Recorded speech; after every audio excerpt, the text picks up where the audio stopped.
Welcome back, people. Welcome back to the Sick Podcast Anvil show. Um, I'll be discussing some Colts related news. We're gonna go over this game. Like I said, riding high on a 2-win streak, but we got some things to discuss, and we're gonna discuss them. So make sure we get ready. Sammy, bring us in. Turn up your volume. Because you're about to listen to the Sick Podcast. And Bill Show. Intercepted! Marlon Jackson! Marlon's got it! We're going to the Super Bowl! We're going to the Super Bowl! Marlon Jackson with the interception! He picked off Tom Brady! The sickest Indianapolis Colts podcast. It's gonna be sick. Hey, welcome back. Pretty sure Patson Way had some prior engagements, but either way, I'm gonna just go ahead and get it started. I am Chris Jackson, otherwise known as CJ Colts fan, if you're following me on Twitter. But yes, we are back with the Sig Podcast Anvil Show. We're coming to you with everything Colts, coming to you with all news, speculation, analysis. Like I said, we just talking Colts. Okay, we're gonna be talking Colts. We're gonna be talking all those glorious touchdowns. I mean, it was great to see Josh Downs get a touchdown. You know who else can score a touchdown? You can. And whether you call it a touchdown, TD, tutty, in for 6, I'm gonna say that the big end zone, nobody calls it that, but you know what? It might catch on. We'll see. But anyway, touchdowns matter more at DraftKings Sportsbook, an official sportsbook partner of the NFL. We don't care how they score them. We want to bet on touchdowns, and DraftKings Sportsbook is delivering. If you're ready to place your first bet, try betting on something simple like a player to score a touchdown. Go to DraftKings Sportsbook app and make your pick. I'm going to say, I think if we got anything, I think what was the bet last week? I can't remember what the bet was last week, but you know what? Let's let the good times roll. You know what? I'm gonna say let's count on Josh Downs anytime touchdown score. Josh Downs anytime touchdown score. Book it right now. And if you're ready to do a touchdown dance of your own, you make sure new DraftKings customers bet just $5 only, and you get $200 in bonus bets instantly. So you can score big with DraftKings Sportsbook, the number one place to bet touchdowns. Download the Sportsbook app and use code 6sports. That's SICKSPORTS, all one word, all caps. That's code 6sports for new customers to get $200 in bonus bets when you bet just $5. Only at DraftKings Sportsbook. The crown is yours. It's time for Sick Picks. Brought to you by DraftKings. The crown is yours. There's my man. What's happening? Hey man, we're good. I told the people that you were on the way, so I told them that you had to go ahead and just handle some things. So I'm glad we were able to get that going for you. But people welcome in Big P. What's happening? Exactly. There we go. But so we got some good things to discuss, and we got some other things to discuss. Not gonna say bad, just gonna say other. Okay. But this game, I'm gonna say it wasn't even highs and lows. It was a lot of highs and a lot of what the hex. What the fuck? See, I was keeping it PG because you never know. This might be a family podcast one day. I was at the game, and that's what I was saying. Yeah. No. Okay. All right. That's fair. Because seeing it in person, I'm pretty sure you had a much different perspective. Yeah, just a little bit. But where we sit is on the north side of the field. So when they're on the south end, everybody gets real small. Yep. Yeah, so I catch myself a lot staring at the Jumbotron. Okay. You can't see everything. But that's fair, though, because it's like, how else are you going to be able to see? Right. So, but it was besides what the hell's, my overall take just out of the gate, it was a solid game, both sides of the ball. Yeah. Solid game. Now, a lot of still got a lot of stuff to clean up. Surfing through the X, I seen some videos of Braden Smith that did not look good. He was Yeah. doing a lot of holding. And I was wondering why we hadn't heard TJ Watt's name all game, because we didn't hear it not one single time. Yeah. I think his stat line, he was accredited for 2 assisted tackles. That's it. Yeah. And that is phenomenal for a player like of his caliber.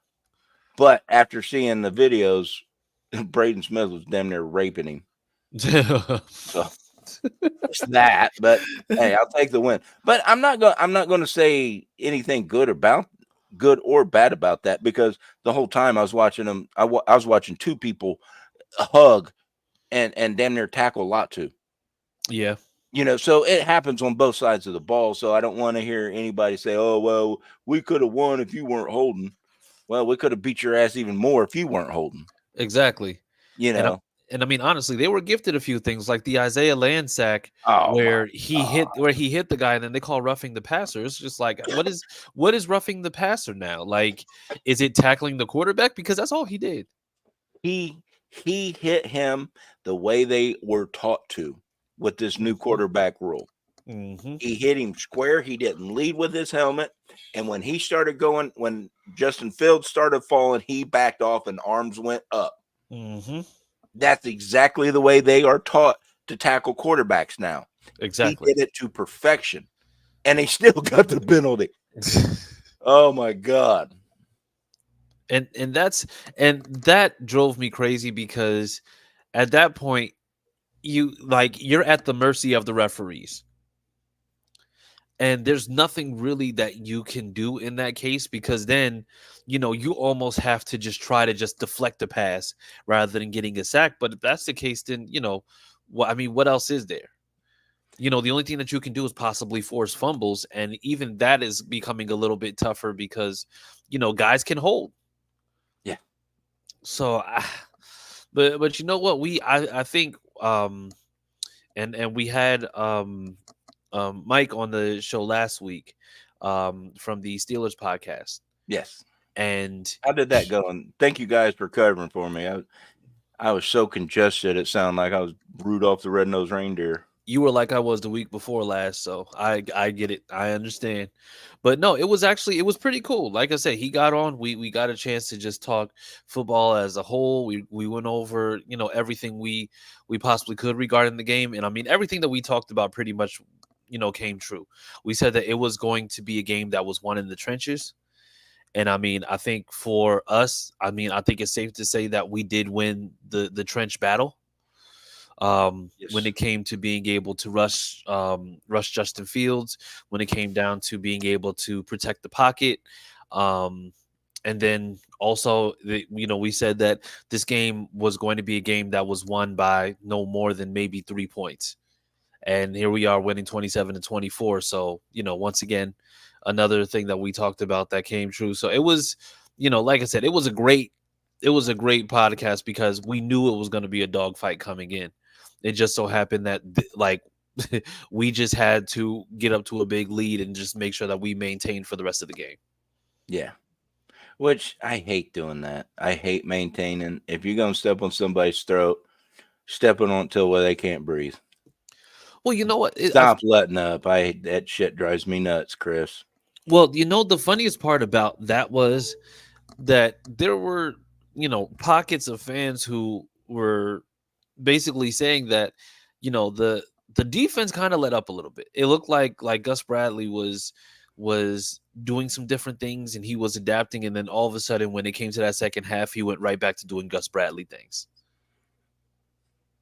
And that was one of the tough things, because I know our defense was getting after him. Our defense was getting after him very early in the game, throwing off cadence. What's the name? Najee Harris had nothing on the ground. They had to bring in Cordero Patterson, and even he had a couple decent runs, but he didn't have anything that was necessarily dominant. I mean, Justin Fields was their best rusher by far. Yes. So, at that point, you gotta know, it's just like, okay, yeah, we know what to expect, but then we ended up having, letting them back in. And so for you being there live, I'm gonna say, did you feel like even after we went up big in the first half that, watching how the whole second half of the game kind of shook out. Were you nervous at all in regards to how that was going when you see that they're starting to score, pretty No, steadily? no, I wasn't. I didn't get nervous. The only thing that I started getting nervous with was in the second half when Gus started changing shit and easing up on him again. Mm-hmm. Because when you're getting 15, 20 yards anytime you want, there's a score coming. That made me nervous. But then in the fourth quarter, it seemed like they started clamping down on him again. Yeah. So, I eased up back off of that thought process, if you will. Yeah. So, but yeah, it was, we're called the cardiac Colts for a reason. And it's people like Gus that does it to us. Yeah. It's definitely tough with Gus Bradley being able to maintain your sanity. Yes. Because I mean, I'm gonna be honest, it was tough to watch for a second because as soon as you start to see those defenses changing, you're like, hey, what's going on here? But it was kind of tough to watch when it came to that because you're just like, please don't tell me we're letting them back in. But I'm gonna say, luckily, we were able to maintain, making sure that we were doing certain things. But I think it's time that we address the elephant in the room. You Anthony calling me Richardson. fat now? You're not fat. There's just more to love. There you I'm go. pleasantly plump. Yeah, it's just like you're a little bit more, you're more hungry figuratively and literally sometimes, but neither one. Literally. Like, you just like, you don't have to worry about that. So which elephant do you want to discuss? Well, according to you, not you. We're like we got to talk about Anthony Richardson. Okay. We got to talk about Anthony Richardson.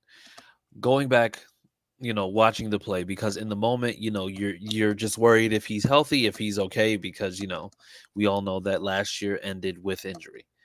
But then looking at this year, I mean, he went out, he was able to come back in, and then he looks like he was still affected by the same injury. Looking at the play, was it reckless, or did he do everything that he should have done at that particular time? He did what the coaching staff asked him to do. And that's where we need to stop about Anthony making this decision or that decision. He did what the coaching staff asked him to do. It was an RPO, run pass option. He kept it. He did make the decision to keep it. But the coaches should have known, to run a couple, run plays, let his leg, get back up underneath him before you're putting all that pressure and whatnot on it. Trying to run, trying to slide, and all that stuff.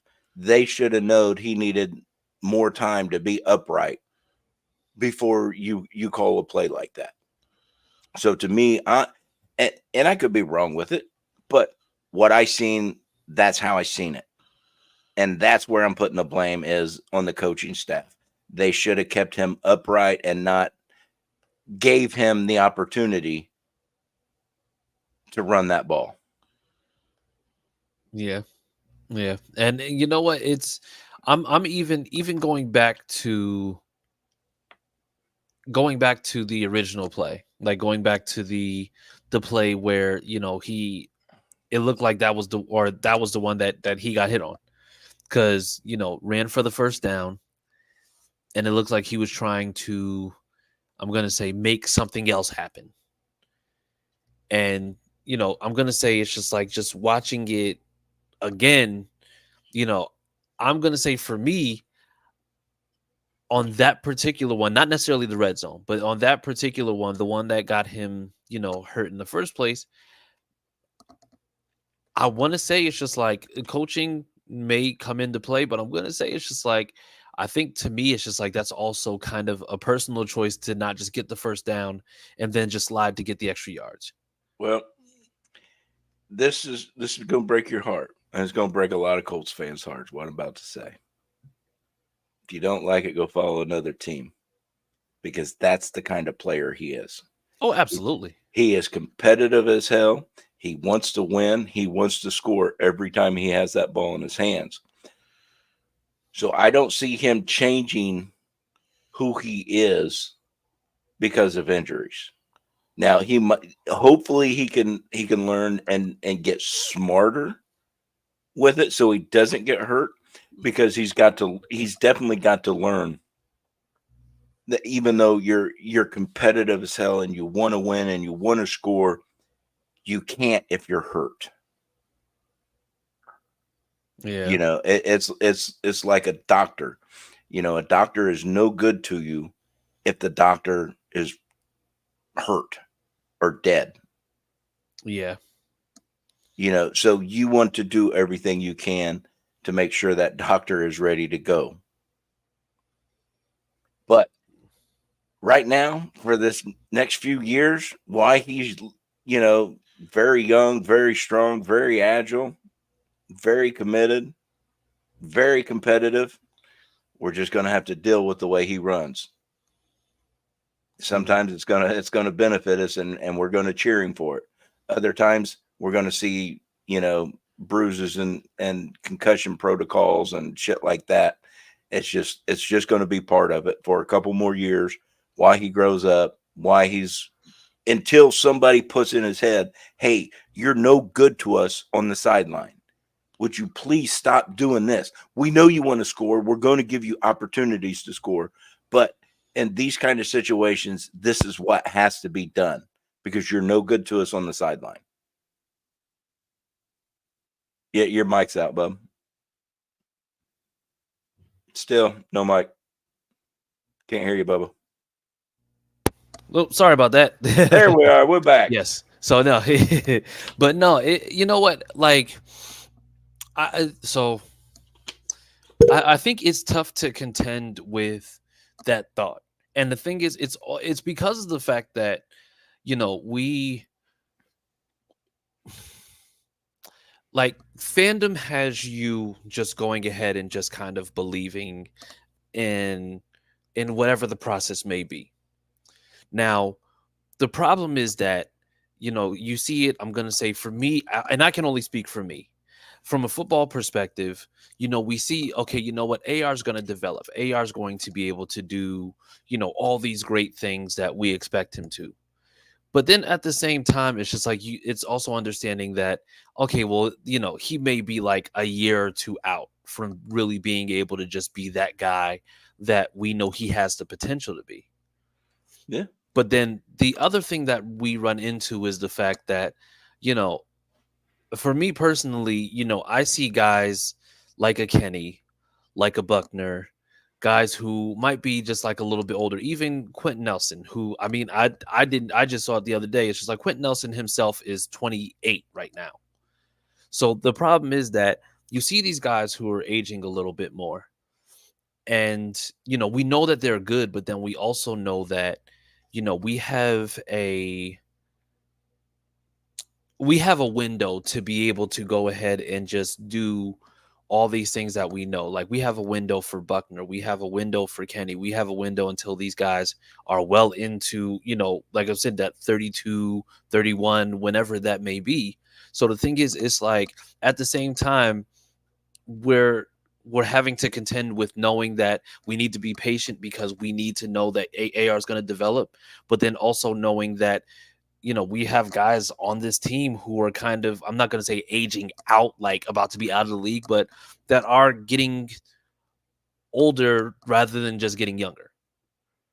If that makes sense. It absolutely makes sense. But because Buck is getting older, it doesn't close our window. It closes his window. He's one piece to 11-man roster on that side of the ball. Mm-hmm. So now, if we had an older squad to where you got multiple people that window's closing at the same time, yeah, I'd be freaking out like, shit, come on, we got to do it this year. We got to get it done. Got to get it done.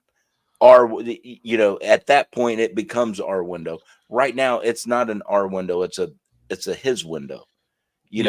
If it say Buck retires because of this ankle, fuck it, I'm done. I am not hurting myself no more.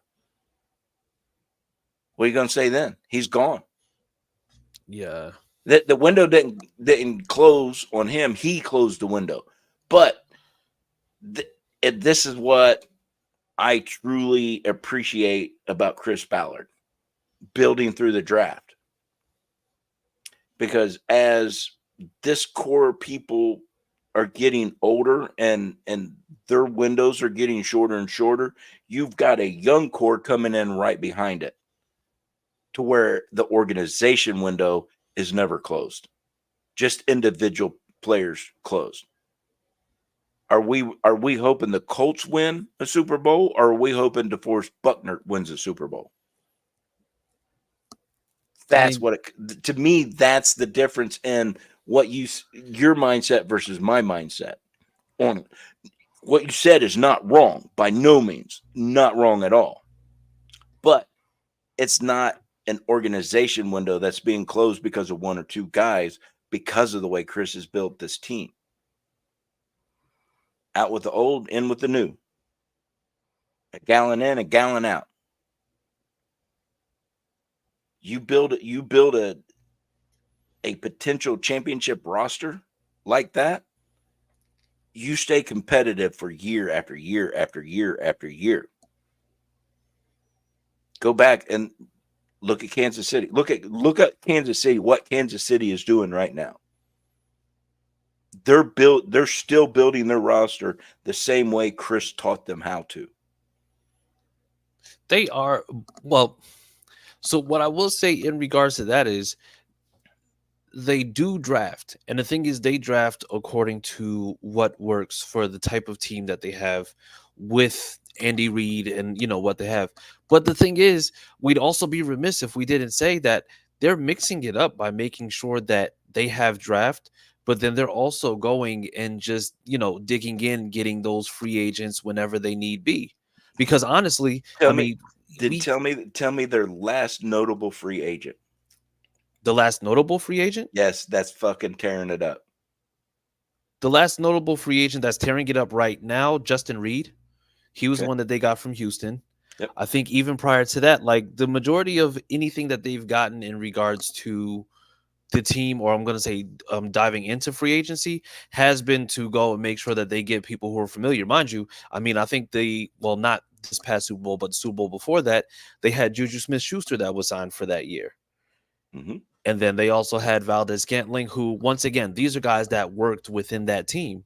But then you had Justin Reed, their first Super Bowl that they had when they went to the 49ers, or when they went versus the 49ers with Jimmy Garoppolo, they made sure that they went out there and got Tyrann Mathieu. Like, so the thing is, it's just like every now and then they do find those ways to go ahead and supplement. And now, like I said, it's not necessarily to contend with it, because they absolutely do make sure that they are drafting and doing what they need to on that. So I 100% I'm with you. But the thing is, for them, the team building aspect is building on making sure that they're picking up those practice squad guys, drafting, and then also building in free agency also. Yes, but if you, besides a player here and a player there, their free agency are rotational pieces with their young guys.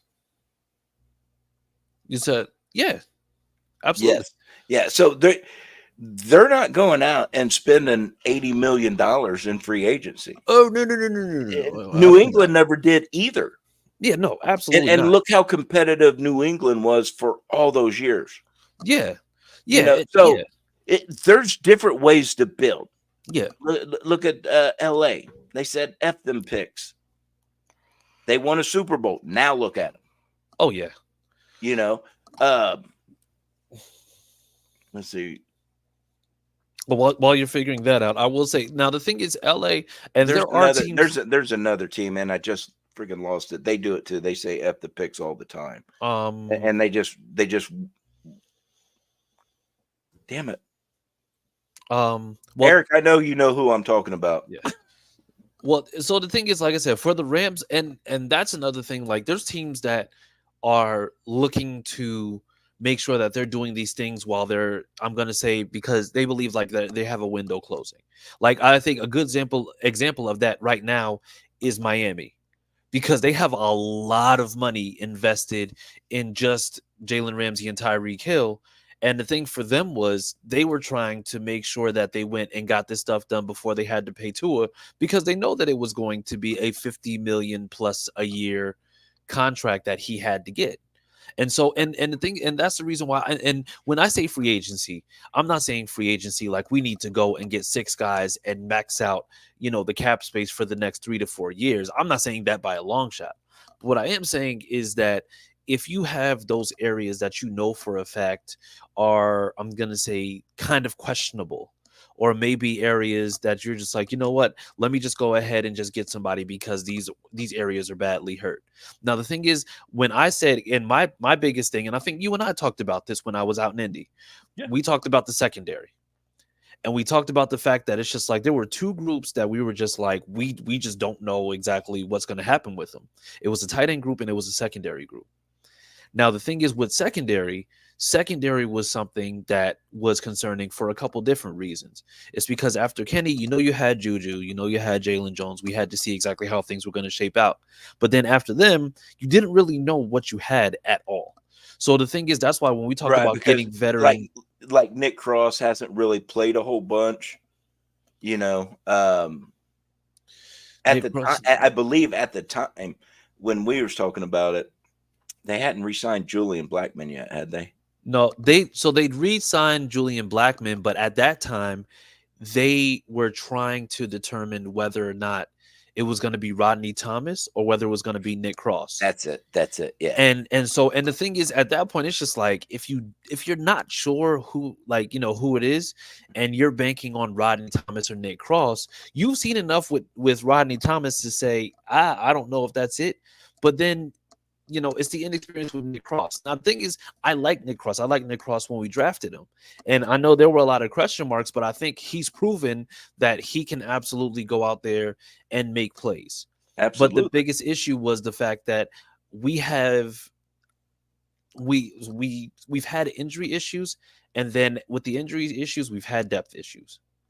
And so the biggest issue was that, it's just like, if you go and get, let's just say, 1 veteran corner and you get 1 veteran safety, like, it doesn't even have to be somebody who's like 2 years, 20 million, or somebody who's super, super crazy, needs a big contract, but just get somebody there that, because of the fact that, that for some reason we just tend to get hurt. Just go out there and just get somebody that for a fact is going to be able to come in and still be able to be impactful. And that's the biggest thing for me. Like I said, I don't want us to go into a free agency spending frenzy, because when you start doing that, you kind of lose the team. I mean, for all the for all the players that Tennessee got, I mean, the Titans still look like a mess, but their defense is good. But I mean, it's just like, it's not something that's a sure thing. And that was the whole, that was the reason why I kind of felt the way that I felt in regards to that. Yeah, but you're never a competitive team when you're stacked one side of the ball and not the other. Yeah. You got to be balanced on both sides. And like I said, I like the way Ballard has built this team with the young core. Yeah. He does a good job. And I'll be the first to admit, when the offseason hit, I was screaming for a cornerback in the draft, and there was some good ones coming out. Yep, Terrion Arnold, Quinion Mitchell. Yeah, some absolute kids that you're like, they're going to be a stud in this league. Yeah, just like when we drafted Juju Brents, everybody knew he was going to be a stud because enough people's watched him in college to know this kid's good, and he's only going to get better. Yeah. Now we just got to get some meat on his damn leg so he can quit getting hurt. Listen. But he's young, but he's really good. Jalen Jones, what he was like a 6th round pick, 7th round pick, beat out a 3rd round pick. This kid is good. Yeah. Go back and watch his performance against Pickens. And if you discredit Pickens as a receiver, you don't know football. Oh no, and like I said, Pickens, I'm Alec Pierce is now just because of the fact that he's really been making those strides this year. But truth be told, and I'm gonna be honest, I wanted Pickens over Pierce. I wanted Pickens, but the thing is, the one thing that we have to understand about George Pickens, the only reason why he dropped wasn't because of talent. It's because the man's a little bit of a head case. So his mouth. yeah. Yep. So that's the reason why I was like, yeah, because I don't know if you saw the one game where he was going back and forth with the corner, and then he caught a ball in the end zone, or it's just like the corner deflected it. He took the guy by his helmet and threw him into the wall. I'm just like, yeah, we're definitely not drafting him because just based off of that clip alone. But the thing is, we actually, like, he did a good job of making sure that you keep. And I'm not going to say he's the only one because Freiermuth is actually pretty good too. But he did a good job of making sure that George Pickens, for as good as he is, was kind of kept at bay. So that actually was it was what we needed at that particular time. Absolutely. But I only brought Jalen up to prove my point. Give these young kids the snaps, they get better. We as fans just have to learn that, hey, they are young. We're going to have some growing pains. And we got to do this with Anthony right now too. Yeah. You want to talk about the elephant in the room. That's a big one because he's young. Yeah. He's the only time you get better is when you get those reps, when you get those coaching because you got those reps, because now the coaches can see what you're doing when you see this over versus that. Mm-hmm. And now they can coach you the right way. So it's just growing pains.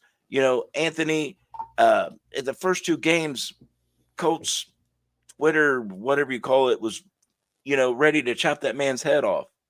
He's 21 years old.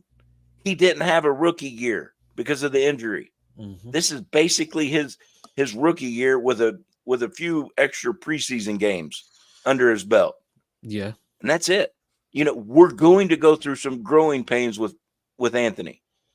He's going to miss some throws. He's going to miss some reads. He's going to read the defense wrong. It's growing pains. Get ready for it. But he's also very talented. Yeah. He's going to do some great things out there too. Yeah. So we have to look at Anthony this way. We have to look at this young roster that way too. Now, your older people, Kenny Moore, we don't expect Kenny Moore to screw up. Yeah. Because he's went through his growing pains. We expect Kenny Moore to do Kenny Moore things. We expect DeForest Buckner to do DeForest Buckner things. Yeah. But when it comes to this young core, we've got to expect the growing pains. We've got to expect the flashes. And then once they get more time under their belt, then you don't expect the growing pains no more. Then you just expect them to do their jobs, just like a Kenny Moore, just like a Zaire. Zaire, he was a 6th, 7th round. Yeah. Drafted for special teams. Possible rotation piece in the linebacker core. But special teams guy. That's why we drafted him. Mm-hmm. When he started playing middle linebacker, do you think he was perfect? No. He had a few growing pains he had to go through. Yeah. He started out as an outside linebacker too, so he had to transition twice. Yeah. Yeah. So, but now we've seen him have his growing pains, and now we just expect Z to be Z. We expect him to be out there and be that monster that he is, because we've already seen him go through his growing pains. Now our expectations are this. So I'm just telling everybody, relax. We're a young squad. They're going to have some growing pains. And when they bring up younger people than what we have now to get their reps, to get their growing pains out of the way, know it, expect it, love it, because they're going to do some great things too. Yeah. I mean, there's just no reason to go ballistic right now with anything. Because the expectations are we're going to have some growing pains because we're such a young team. Yeah. What DeForest is the oldest one on the squad, isn't he? I mean, I think other than like Luke Rhodes, but that's I think Or Ryan Kelly. Ryan Kelly. I think Ryan Kelly. But you see what I'm saying? Yeah. We are a very young team. And the way Chris builds this team, he builds it with a young roster out of the draft. So expect these young kids to have the growing pains. Don't expect every player that hits the field that gets drafted by the Indianapolis Colts to be a megastar day one. It doesn't happen that way. Peyton Manning took 3 years before he got us a winning season. And look how he turned out. No, absolutely. Peyton Manning had to go through his growing pains. The coaching staff with Peyton Manning had to go through their growing pains too. Because especially when Dungy got here. New quarterback, new coach. Everybody has to figure everybody out. And guess what? We got a new quarterback and we got a new coach.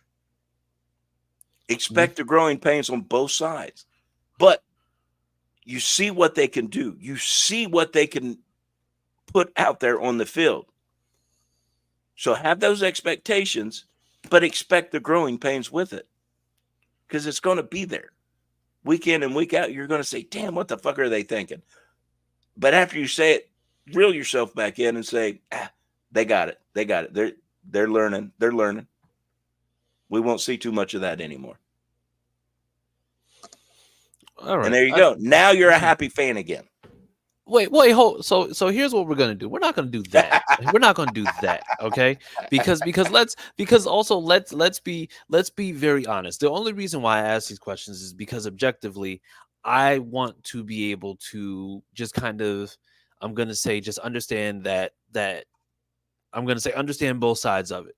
Because the thing is, for a lot of fans, it's just it's absolutely understanding the patience. It's having that, oh yeah, we don't have anything to worry about. We're good. Everything's fine. It's just like, these are growing pains. And then you have the other fans where they're just like, listen, it's just like this team is just, just kind of like maybe in a flux state. And the thing is, it's like, it's being able to, I'm going to say, hear both sides of the aisle and just be like, listen, here's where it stands and here's what's going on. That's where I'm coming from. The thing is, I'm not disgruntled, especially after a win. I'm never going to be unhappy after a win. If you're a Colts fan and you're unhappy after a win, then you know what? Go be a Titans fan. Because you know what? You sound like you need some mayo in your life. Ooh, that hurt. That hurt. Yeah. I don't what. So you didn't see Will Levis's Hellman's commercial where he says get motivated? No. Yeah, so I don't watch TV, so okay, except for football. Well, if you do, maniac time. But the thing is, like, even I'm for glad example, I haven't right? seen that though. But even for example, right? Thank God my life has not been consumed by some trash ass commercial with Will Levis. But here, well, I want to get to some comments because somebody posted something in here. So Teresa, what's up? Sean Conkright, what's up? Stacy, what's going on? Brandon Gooden, what's going on? Stacy Holloway Fritz, and then we have Eric Griffin, what's going on? Zach Hayes, what's up? And Big Meanie. And then Clayton asked a question. And he said, did you think it was a good call to put Anthony Richardson back in shortly after getting the wind knocked out of him only to hurt his hip? And so here's the thing. And this is why I'm okay with Shane Steichen, because Shane Steichen, I think, is probably AR's best bet to develop properly. Shane Steichen asked AR, once he went to the back, he came back out, he asked him if he was good to go. AR said he was good to go. Now, the thing is, Shane Steichen could have easily, because of where the injury was, because of the fact that he got hurt, he could have held him out maybe until the second half, because this was a first quarter injury. He could have held him out, but you know what he said? He went to his quarterback and said, what do you want to do? Can you do it? AR said yes. And he went back in, and then he ran the play, and then he just couldn't do it anymore. So for me, This is probably a terrible example, but let me just say this. So I coach youth basketball. So one thing about my kids, they're gonna mess up. The one thing about kids is that sometimes they let the moment get to them, and then things get a little bit crazy. So the thing is, I'm never going to get upset about a kid that's feeling some type of emotion or he's in the moment because he's competitive, because at the end of the day, you want passion out of your player. I'm always going to ask my player, are you good now? Do you need a little bit more time? Not necessarily because I'm just like, hey, we need you back in there, so get your butt back in there. I'm going to ask them because at the end of the day, I need to know that if I put you back in there, you're in the right mind state to be able to do what you need to do. And then when they tell me yes, then it's just like, hey, go head on, get back in the game. That's what Shane Steichen does when it comes to AR. He coaches AR because he understands that AR, while he's willing to go in and be competitive and do these things, he also wants to make sure that he gives him that vote of confidence where he says, you know what, I may be apprehensive about this, but if you can go and do, what you're saying that you can do, then you know what, go for it. And he believes in him. And that's Now, the way that you go ahead and you really breed and evolve that confidence. absolutely. Everything you said is 100% accurate. The only thing I'll add to Clayton's question, no, I'm not against him sending him back in. The old phrase, rub some dirt on it, get back in there, comes to mind. What I was against is what we talked about at the beginning of the show when you mentioned the elephant, was his play calling. He should have known not to give him that opportunity. Yeah. That's the only thing I did not like about that. If he was just would have threw a screen or handed off to JT, just a few plays to make sure he's got his legs back under him before you open that playbook back up, things would have looked a little different, in my opinion. But no, I'm not upset about him sending them back out there because, like you said, building confidence in a young quarterback is so critical. Yeah. Right now. So critical. And I want everybody just to look around the league. We'll start with Baker Mayfield in Cleveland. Done okay job. Got moved around a little bit. Now he's down there in Tampa tearing it up. Yeah. The fat potato head at Minnesota. Oh, Sam Darnold? Yeah, Darnold. And I can't stand him. I always thought he was a fraud. Goes to the Jets and just sucks ass. Goes to Carolina, sucks ass. Goes to Minnesota, tears it up. Yep. Somebody got into that boy's head. Somebody got coaching him right. Yeah. That's the importance of the confidence. That's the importance of coaching these young kids like that. Instead of just, destroying their entire career. Yeah. And it's There's another one. The Seattle guy. Oh, Geno Smith. Geno Smith. There's a mega prime example. The Jets are terrible at developing QBs. Yeah. So let's just get that out the way now. But and let's go to and we can go to some opposite examples, because right now Caleb Williams, like as talented as he is and can be, he's taking a beating every single week, and he looks like his confidence is wavering. And it's because of the fact that it's just like you don't have, possible coaching in place. Now, mind you, I don't think Eberflus is a bad guy, but also I just don't think that he's a guy who's cut out to coach up somebody who's seen as an immensely talented prospect at QB. I agree. And like when we had Tim on the show, he's like, hey, you just drafted this quarterback number 1 and you didn't get him no protection. Yep. It's like, what? So didn't you? The organization is letting Caleb Williams down right now because they can't protect him. Exactly. Like you surround him with all these pieces, and he doesn't have time to get the ball. Yeah, it doesn't. You can put 13 Devontae Adams on that offense. Yep. He won't have time to throw the damn ball. Devontae Adams is not going to do you no damn good. Yeah. You got to protect that quarterback. Exactly. Absolutely. We as Colts fans, we know this. You know, we're still hurt over Luck retiring because we didn't protect him. Exactly. And by the time he actually did get protection, which is the 1 year that he played under Reich and Ballard, And the damage was already done. yeah, Like he at that point, it's just like he couldn't do it. That one more injury was the straw that broke the back. Yeah. You know, not literally speaking, but Yeah. you understand what I'm saying. Yeah. Yeah, he was just done. He's like, no, I can't do it no more. I ain't gonna do it no more. My health is worth more to me than money. Yeah. You know, so yeah, you're absolutely right on that, Bubba. Absolutely right. Yeah. And like I said, it's we see it because I mean we can even say it to a certain extent. Like, you know, yeah, hold on. See... I gotta bring it. Eric says when you say we, you mean Gritson. Yes, I mean that piece of shit. I don't give a flying rat's ass what Dan Dockett says about Gripson and Ballard. Gripson is a horrible, horrible human being that should never be in charge of football players, ever. Aren't you afraid he's going to call you a little blogger boy? I don't give a rat's ass. Come say it to my face. That's all I'll say to him. Neither do I. If you that big and bad, come say it to my face. He's not, but we're not worried. And I'm not a blogger boy because I don't write. Boom. But you know what? and you know what? And we can I'm gonna say a good example of somebody losing confidence once again. And I know that we're talking about it, but you know, it's a perfect example because we saw it on display last night. Will Levis. He was somebody who was super confident last year. Like we saw him in the game that he played against us. This guy jumped in the air, got helicoptered, and then came down and was like, "Oh, first down," you know.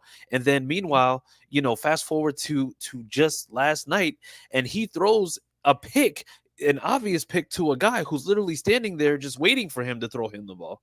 And then he's just like he's about to cry. Yeah, he's like, I didn't see him. I didn't see him. It's just like, dude, like we saw him. Everybody saw him except for you. Like, I don't know where this is coming from, but I'm gonna say that speaks to somebody who now is in his own head and isn't necessarily as confident as he once was. So now those mistakes are now magnified, and you see him just now making them, I'm gonna say, at a much heavier clip now. Yeah. So I mean, it is what it is, but at the same time, it's stuff that becomes a little bit tougher to get through for certain quarterbacks. That's why like I said, I'm hopeful because of the entire process of what they're doing. Like, to me, if Ballard for the next 2 to 3 years only focused on defense in the draft, whatever it is, I'd be fine, because right now this offense is set. Well, I don't know if we're set. We're at, though. We're pretty good. We're getting a lot better. What's that O-line coach we picked up? What's his Tony name? Soprano Jr. Soprano Jr. Yeah, he's doing a great job with this young core. Yeah, but in the draft, I'd like to see some more depth, because for some reason our offensive line gets hurt quite a bit. Yeah, we get hurt as a whole. Like, that's I'm just waiting for Braden Smith's knee to get bummed up again. Yeah, I mean, well, okay. So yeah, so outside, you see what I'm saying? Yeah. So yeah, build your defensive monster. Your offense is pretty set. You can always add to it, either through the draft or free agency. But I want some better depth at O-line. That when somebody comes in, you're not going to panic. You know, like that kid we got in the 4th round. What was it, Bortolini? Man, that sounds like a pizza joint, don't it? It does. I went to Bortolini's today. It sounds like a great new pasta. Like, it's just like it just sounds amazing. But 4th round pick, depth for our line. He comes in and played his ass off. God, yeah. I love that. That's what I want to see. That's the kind of depth that I want. I don't want just anybody. I want quality depth. I want quality people. I don't want, just because you're a free agent and you're on the market, doesn't mean you need to be on this team. So, and you know what? So the thing is, I'm good with us drafting O-line depth, but after kind of watching him play on Sunday, and then just seeing how things are shaking out, I have a feeling he's not depth as much as he's going to end up being Ryan Kelly's replacement. Absolutely. Like I can really see him because if we, and I mean, this is something that's so minuscule. And we'll know at the end of the season because Ryan Kelly's contract's up. Oh yeah. Well, but the thing is, this was so minuscule. But the thing is, on that touchdown, I mean, the guy went in and just absolutely made a play and jetted down the sideline because he was so excited. And I think that was very telling of the type of player that he is, because you know that he's going to come in and he's going to bring that fire and energy. And being able to play next to Quentin Nelson, having that kind of fire and energy, I think you found somebody who's going to be able to really just do fantastic work next to somebody who's already fully established. Like the moment didn't become too big against a team that is absolutely, just amazing in regards to that. So yeah, that was absolutely fantastic, if we're being honest. Like I think that he has a real shot to just go ahead and just replace him for the long haul. I think so too. But hey, boss, before you get into your question answer sessions, there's a couple people I need to thank. Go for it. Yeah, first of all, I got to thank the Anvil crew. Y'all pulled off one hell of a tailgate. Yes, sir. The second group I want to thank is Indianapolis Colts fans Mexico. They had a slew of people come up from Mexico to come out, and we hosted them at the tailgate. Absolutely blast of guys to hang out with. And what's funny is most of them don't speak Spanish or English, and I don't speak Spanish, but we have the best time whenever we're together. Football is our language, and that's what we talk, and we have the greatest time. So I appreciate those guys coming all the way up here from Mexico, hanging out with us. Last, I want to thank the Blue Crew for making sure we got a primo spot in the Blue Crew lot. It has, to me, been a game changer in our tailgating experience that we want everybody to enjoy. So the Blue Crew has really taking good damn care of us. I want to give them a huge shout out. And if you guys go to the game, just come out to the Blue Crew lot. You'll find us. And if you don't find us, find another tailgate group, because they're all awesome. They'll all feed you. They'll all give you something to drink. Just come out, hang out. It is an absolute blast of a time, win or lose. Yep, absolutely. Yeah, make sure that y'all check them out, because listen, they have a good time out there. It's one of those things where it's just like, I'm planning for my trip up to Indy now, because I expect más cervezas. So yes, I'm expecting it all. So yes, but you know what? Let's just go ahead. We're just gonna get to this. Like I said, we have a few minutes before we got to get up out of here before Sammy possibly assaults Big P. But yeah, you're running this thing. You're the bomb. No. You were here first. All right, so I relinquished that, Bubba. All right, so we'll let Sammy choke Clyde. How's that? Fair. That's fair. Yeah. All right, cool. All right, so Ronnie Guffey says, so how long is Taylor going to miss? He's going to be a big loss because he's been carrying this team. So Ian Rappaport said that the thought is that after because they said that after the game, they asked him, they said he was okay. They said it was a mild high ankle sprain. So at this point, it's similar to AR's kind of being day-to-day. However, they said if he does miss time, it'll be minimal. So, I don't know anybody who goes on social media. At most is kind of my predictions of it. 1, maybe 2. Yeah. That's what we're looking at. But like I said, I don't foresee anything more than that. So, like I said, I wouldn't even worry too much. And remember, we're not doctors. We don't get to see the MRI reports. We don't, we get all the same news as you guys do. Yeah. But I honestly, the way they were talking, I don't see it being more than 2 games, but I don't see it being less than 1. I do think he misses the Jacksonville game this week. I hope not.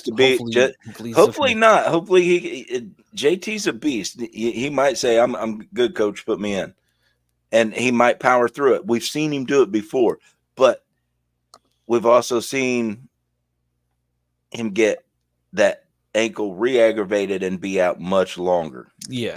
So I would rather miss a game or two than 8 or 9. Yeah. So pick your poison and go with it. Yeah. So yeah, and like I said, it could be something where it's just like he could be out this week. We may see, but like I said, only time will tell. They'll release the first practice injury report tomorrow, so we'll see what happens. At the end of the day, it won't be. They don't ever post it too early. Yeah, it's usually around 4, so I think Indy time. Yeah, something like that. Around 4 Eastern. Yeah. All right, and so. Let's see.